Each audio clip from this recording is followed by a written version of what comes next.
Ready to have your minds blown. I'm always ready for that.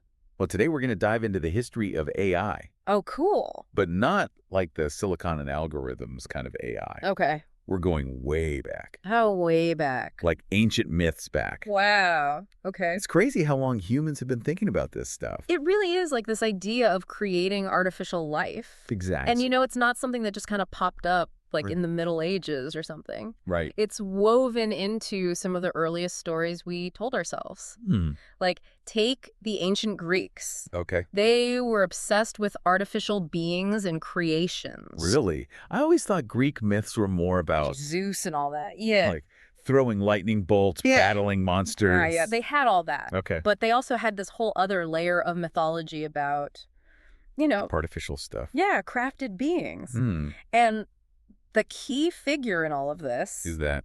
that's Hephaestus, the god of invention.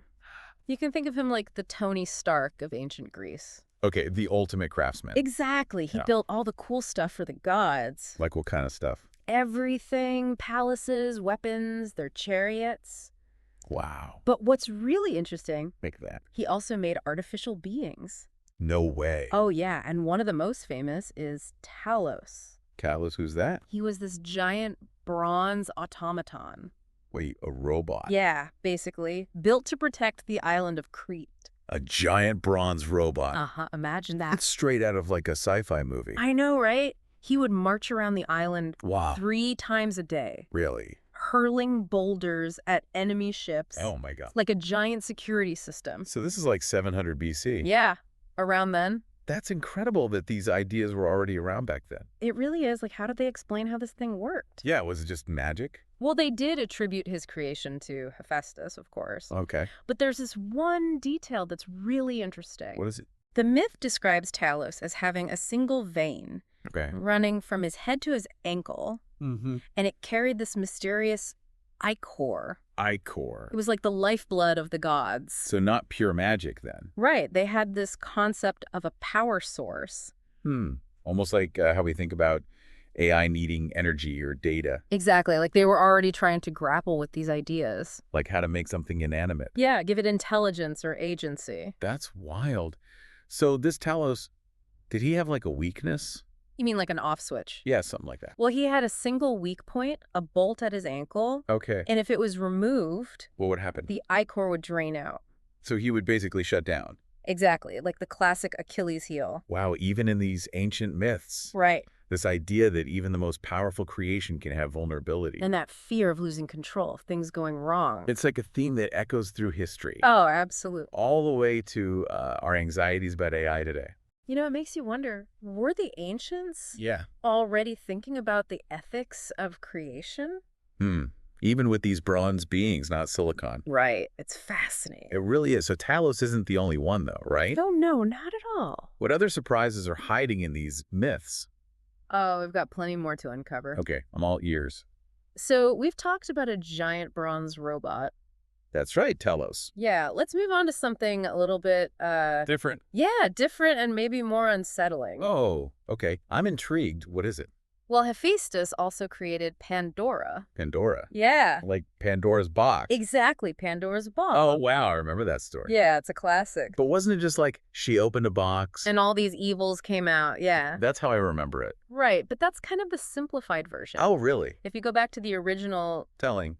Cayuga, Hesiod, he was the one who first wrote it down. Okay. It's actually a much darker story. Oh. Okay, so how does it go? Well, in Hesiod's version, Yeah.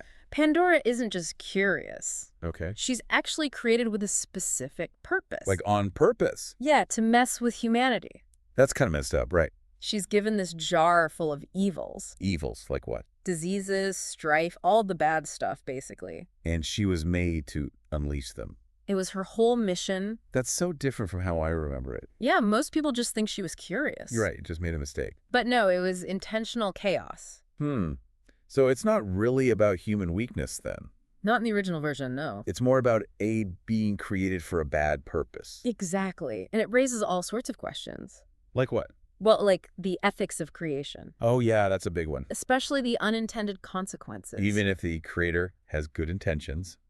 Or in this case, not so good intentions. Things can still go wrong. Absolutely. It's a powerful message. It's definitely relevant to AI today. Oh, for sure. All our anxieties about AI, Algorithms being biased, autonomous weapons. surveillance, manipulation, all of it. It's like these concerns are ancient. They're deeply rooted in the human experience. Hmm.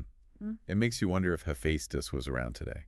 With our technology. Yeah, what would he be creating? That's a great question. What do you think? I don't know. I mean, with his skills, With our tech, it would be wild. forget bronze giants. He could make anything. Self-replicating nanobots, AI that designs other AI. Oh, wow.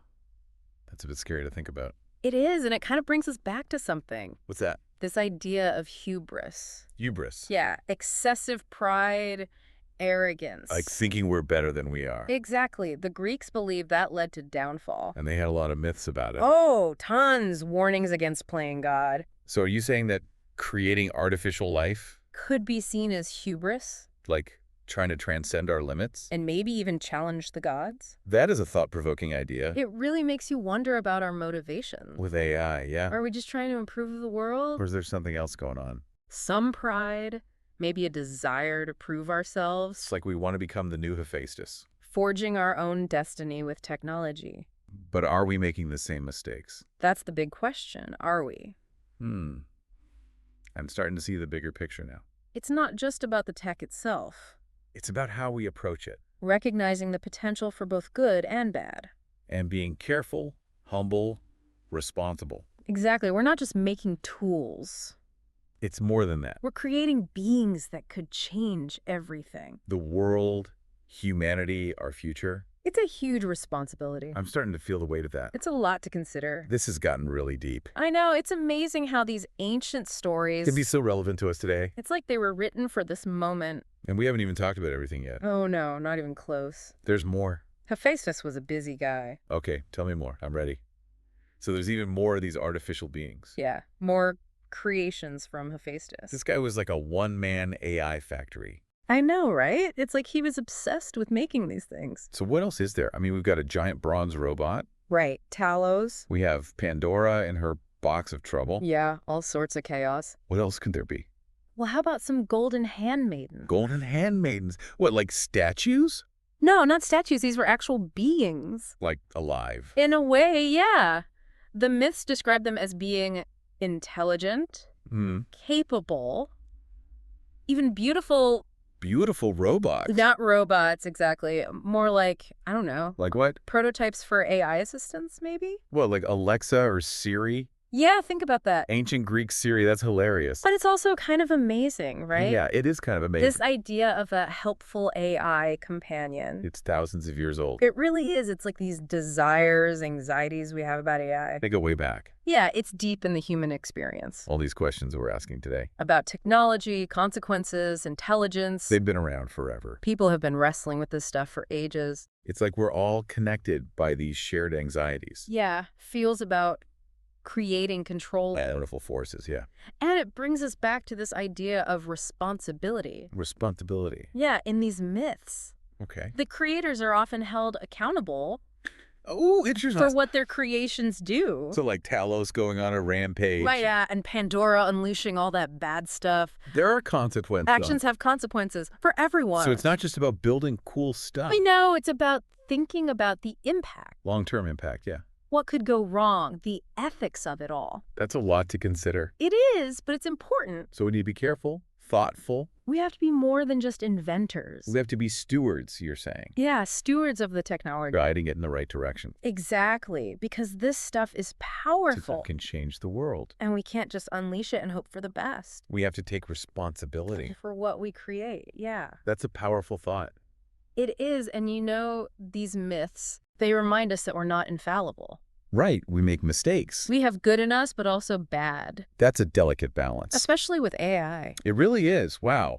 This has been quite a journey. Hasn't it? Ancient myths, modern anxieties, it's all connected. And I think looking back can help us see the future more clearly. I agree. I've learned a lot today. That's great. So, as we wrap up, Yeah.